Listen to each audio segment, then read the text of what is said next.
So I gotta say, you guys have set the bar pretty high when it comes to Uber rides. I now expect a lot more than I've been getting. You don't want Coffee anything crisp, that happens in the movie to happen to you in a car.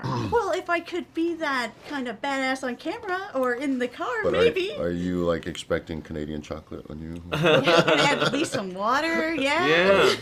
Some mints and Coffee crisp, that was coffee the chocolate. crisp was Yeah. so good. Now, what I excited? miss coffee crisp. What excited you both about kind of getting in this ride and taking this journey together? I was excited to work with Dave. Likewise. I'm a huge fan of his. I'd heard that he was an awesome person, so I really, was just very excited to get to know him and work with him. Likewise, and I'm an on-the-job learning actor, so I was excited about this experience. I was excited to work with Kumail. I was also excited to work with Michael Dowse. So I think it was I like to challenge myself and step out of my comfort zone, and the comedy is out of my comfort zone. So I was kind of nervous, but still looking forward to the challenge. Which is why when you said when I got into action stuff, where I felt more like a fish put back in water, I was much more confident, and I was feeling but that's what I was. I feel like Drax has a lot of humor. It's just that he's very deadpan. That is and that's how this came about. I mean, people saw me as Drax in the first Guardians.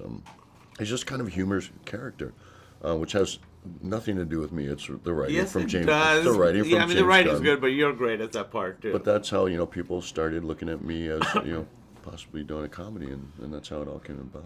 Now, did you ever think that you were going to be an action star?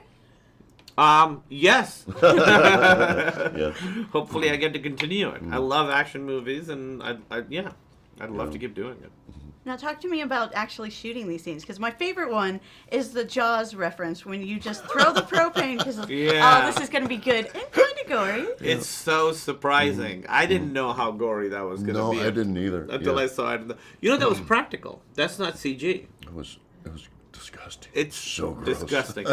I actually thought that, when I read that and we shot that, I was like, Mike, I don't know if this scene's going to work. It's going to be too crazy. Mm-hmm. But it's so good. I love it. It's one of my favorite moments in the movie, too. I think there was a lot of moments like that where I didn't really know how good they were going to be until I actually saw them on film. Because that was funny. It was a fun scene. But we also shot that really late. Yeah. We were exhausted. So we were screaming, losing our voices. We're in right. this tiny car trying to get here and there, throwing stuff. And it was hard, so it didn't come across as funny. We also didn't know the other side, like what happened after that propane tank left the car. Yeah, we weren't there for so that. It's one of those holy. It's great. One of those moments. Now, one of the things that your character goes over is Uber etiquette, and I love that you're like in the front seat. If you sit in the front seat, you're down to talk. Right. Can you give us a little tips on those? Well, I mean, if you don't want to talk, sit in the back seat. Although, sometimes people don't get that message. They will still want to talk when you're in the back seat. And for me, my Uber time is definitely my time. Not that I don't dislike people, but honestly, when I'm there, I'm Being doing my work. productive, yeah. Like, I personally just get on my phone. It's like, oh, I can't talk.